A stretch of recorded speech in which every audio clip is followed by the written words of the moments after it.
Hi, I'm Linda from CutSewQuiltRepeat.com, and today we're going to start the cutting for the 9-patch quilt that we're going to make this week. So you don't have to make it in a week. I'm going to post the videos in a week, but you can take as much time as you want. So we're going to start with the cutting. Now that I've chosen all my fabrics, I'll show you how to cut the pieces up as you need them to be for the quilt. Alright, so today we're going to start the cutting. Now that I've figured out all my fabrics, I did end up swapping in one that I had tossed out, so you never know what you're going to do until, you start cutting fabric. So cutting, in this case, for these squares, we're going to do larger 9 patches this time. Again, a great beginner project, fast for doing a charity project, but also great, just, easy to work with. And if you start with 5-inch squares, again, you can buy pre-cut fabric squares, or you can cut squares individually. I'm going to show you how to strip piece so that it goes along a little faster. So I've already evened up this edge of the fabric. Just to give you a little tutorial, this is a cutting mat. It's self-healing, so it you can use the cutter on it. This is a rotary cutter. It looks like a pizza cutter, but it's super sharp. So don't put your fingers near this blade. Mine retracts, has a little button that retracts. So I like this style. I have a lot of different rotary cutters. So I use different ones all the time, but I do find comfort in this one. It's nice and ergonomical. And then this is a clear plastic ruler. Now this is a sturdy ruler. You can see it's not just a thin clear plastic ruler. It's made for quilting, and it's got line marks on it, inch marks and 1/4 inch, all the way down to 1/8 inch marks. So how you cut fabric for quilting is you cover up the part that you're measuring. So in this case, my fabric edge is here, and I'm going to line my ruler up with the 5-inch mark on that cut edge. And then, so I'm covering up the part that's correctly measured.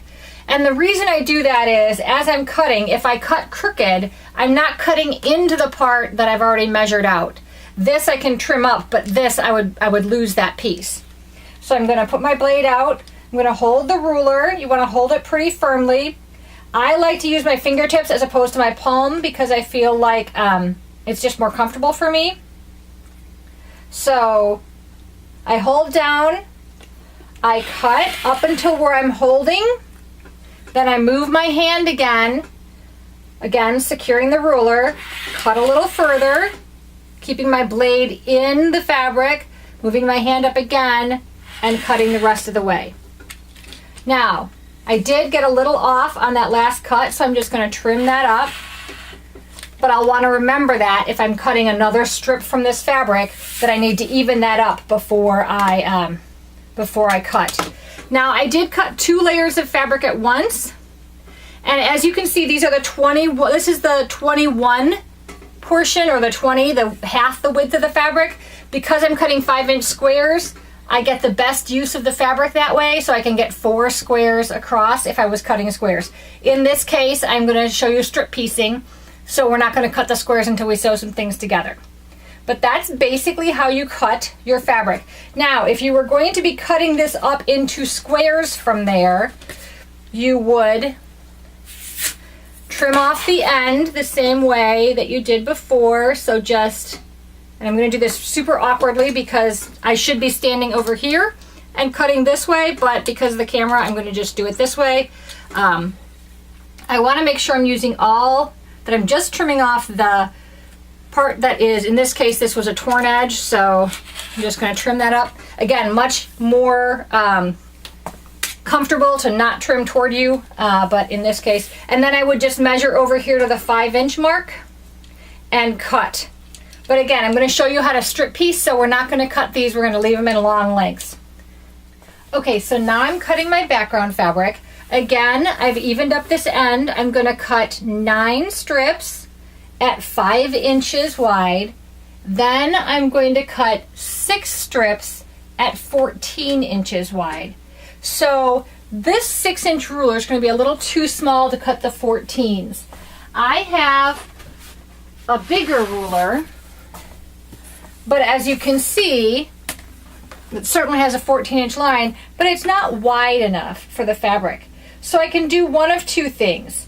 I can either measure, cut, move the ruler, and cut again, or oftentimes with fabric that's wide, this is 44 inches wide or 42 inches wide, somewhere in that range, you can, if it is nice and straight as far as the fold, you can fold it in quarters. You can certainly use your rotary cutter to cut through 4 layers of fabric. So you want to even up your ends. Then you're going to use that ruler, again, that's got a little wider, a little bigger. I love this ruler for a lot of things. I've used it quite a bit for when I make t-shirt quilts, when I need these larger blocks. It's so helpful. So now I've lined up the 14-inch line with the cut edge, and I'm just going to cut right along that edge, and I'm going to cut 6 14-inch lengths. And then again, I was going to cut 9 of the 5-inch lengths for the background. There's a lot of background in this quilt, so it's going to use a lot of fabric. And then depending, I may also, because I've got extra, I may use this as the binding just to finish it off nice and clean. Okay, so now I've cut my 14-inch pieces and all my 5-inch pieces.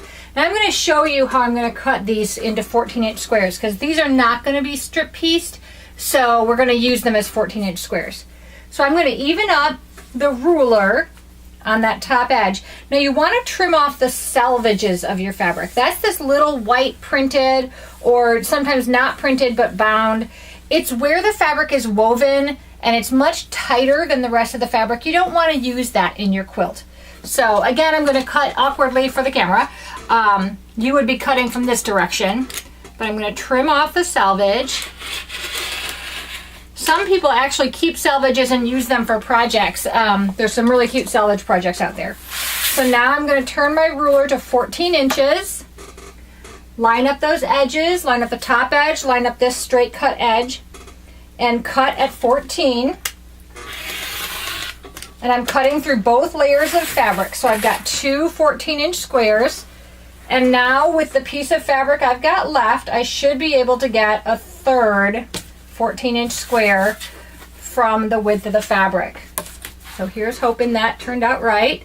Yep, it is just about perfect. So I'm just going to trim that little edge off here. And that gives me 3 14-inch squares from my fabric. Now you want to make sure again that your fabric is the proper width so you can get that. Now I want to make sure I press out that fold, so I'm going to iron that square.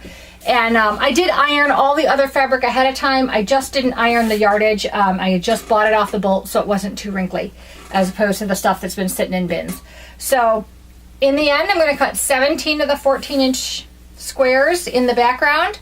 Again, I've cut 9 of the 5-inch strips of the background, and then I've cut enough strips of the various colors to make a total of, I believe it's 90 5-inch squares in the various prints. So that's what you need to cut. Again, I'll have that in the blog notes so that you can refer to it, and we'll get started on sewing tomorrow.